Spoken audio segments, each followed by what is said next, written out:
दोस्तों आज हम बिजनेस मैनेजमेंट जो आरपीएससी फर्स्ट ग्रेड और इसके अंदर आपकी जूनियर अकाउंटेंट दोनों के अंदर इम्पोर्टेंट है। तो आज हम दोस्तों बात करते हैं उपभोक्ता संरक्षण अधिनियम 2019। तो दोस्तों उपभोक्ता संरक्षण अधिनियम 2019 की हमने पहले भी 3 क्लास डाल रखी है, आप देख सकते हो। आज हमारा टॉपिक रहेगा दोस्तों राज्य उपभोक्ता निवारण मंच, राज्य उपभोक्ता आयोग की बात करें तो राज्य उपभोक्ता आयोग दोस्तों 42(1) सबसेक्शन 1 की धारा के अंतर्गत दिया गया है।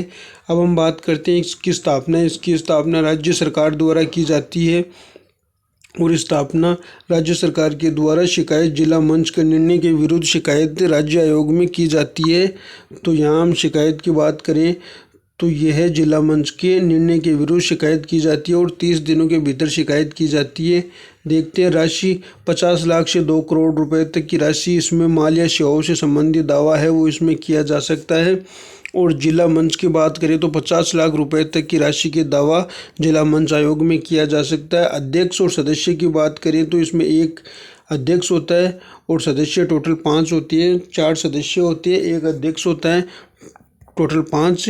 एक अध्यक्ष हो गया आपका और 4 सदस्य, और 4 सदस्य में से दोस्तों एक महिला सदस्य होना इसमें आवश्यक है।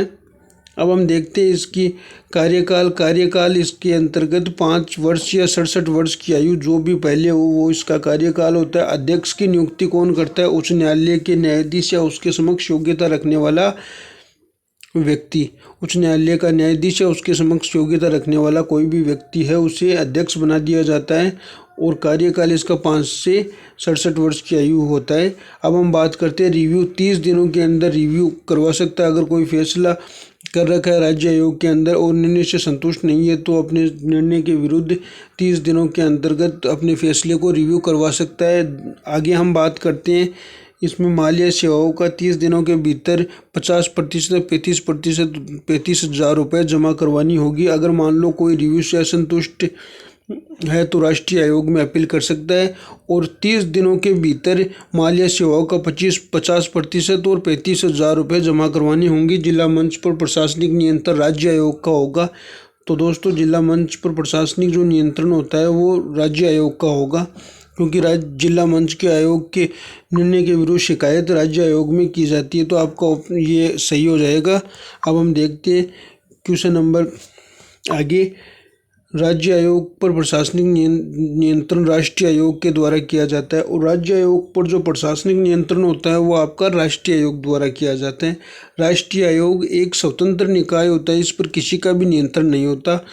अब हम देखते हैं आगे राष्ट्रीय उपभोक्ता निवारण आयोग। अब हम बात करते हैं जिला मंच हो गया, राज्य आयोग हो गया और राष्ट्रीय उपभोक्ता निवारण आयोग की बात करें तो इसमें भी राज्य आयोग की तरह 5 सदस्य होते हैं। 5 सदस्य में से एक अध्यक्ष होता है और एक तो होगा अध्यक्ष और 4 सदस्य होंगे। 4 सदस्य में से एक महिला सदस्य होना अनिवार्य है।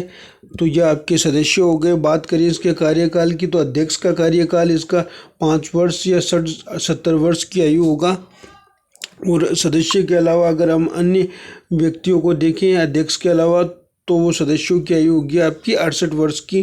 पूर्ण नियुक्ति केंद्रीय आयोग के अध्यक्ष को पूर्ण नियुक्त किया जा सकता है, मतलब राष्ट्रीय आयोग का जो अध्यक्ष होगा उसको पुनः दोबारा नियुक्त किया जा सकता है। मामले या राशि इसमें 2 करोड़ रुपए से अधिक की राशि के माल या सेवाओं का दावा किया जा सकता है। तो देखिए दोस्तों जिला आयोग के अंदर आपका 50 लाख रुपए तक की राशि और राज्य आयोग के अंदर आपकी 50 लाख से 2 करोड़ और राष्ट्रीय आयोग के अंतर्गत 2 करोड़ से अधिक की राशि और क्या दावा किया जा सकता है माल और सेवाओं से संबंधित। अब हम बात करते हैं कि सुनवाई राष्ट्रीय आयोग में कर सकता है। राज्य आयोग के विरुद्ध अगर कोई व्यक्ति असंतुष्ट है तो वह अपनी शिकायत राष्ट्रीय आयोग में कर सकता है और अगर राष्ट्रीय आयोग से भी कोई व्यक्ति असंतुष्ट हो तो वह अपनी शिकायत उच्च न्यायालय में कर सकता है, उच्चतम न्यायालय में कर सकता है। तो हम बात करते हैं राष्ट्रीय आयोग से असंतुष्ट व्यक्ति अपनी शिकायत उच्चतम न्यायालय सुप्रीम कोर्ट में कर सकता है, उच्चतम न्यायालय में।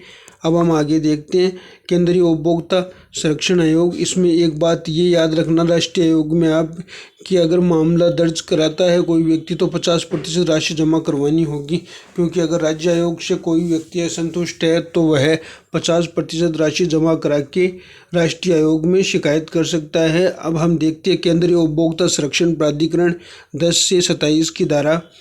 तो दोस्तों केंद्रीय उपभोक्ता संरक्षण की बात करें तो धारा 10 के अंतर्गत यह बताया गया है कि CPA का मतलब होता है केंद्रीय उपभोक्ता संरक्षण आयोग CCPA, और इसकी जो मुख्यालय है वो नई दिल्ली के अंतर्गत है और अध्यक्ष इसका मुख्य आयुक्त होता है। अन्य सदस्य अन्य आयुक्त के नाम से जाने जाते हैं।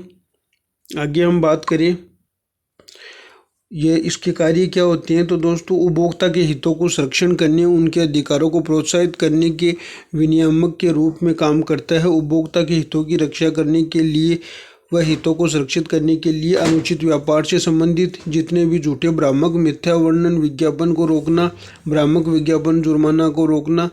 और केंद्र सरकार राज्य सरकार के द्वारा प्राधिकरण स्वयं किसी मामले को ले सकती है। इस प्राधिकरण के विरुद्ध अपील राष्ट्रीय आयोग में की जा सकती है। अगर मान लो केंद्रीय उपभोक्ता संरक्षण प्राधिकरण से अगर कोई व्यक्ति असंतुष्ट है तो वह शिकायत कहाँ कर सकता है? राष्ट्रीय आयोग के अंतर्गत वह शिकायत कर सकता है। और कब तक कर सकता है? 30 दिनों के भीतर। और वही कंडीशन यहाँ लागू होती है कि 50% राशि राष्ट्रीय आयोग में जमा करानी होगी। माल या सेवाओं से संबंधित राशि 50% राष्ट्रीय आयोग में जमा करानी होगी। तो दोस्तों आज की हमारी क्लास बिजनेस मैनेजमेंट की यहीं समाप्त होती है, क्योंकि कल हम आपके लिए क्वेश्चन आंसर लाएंगे।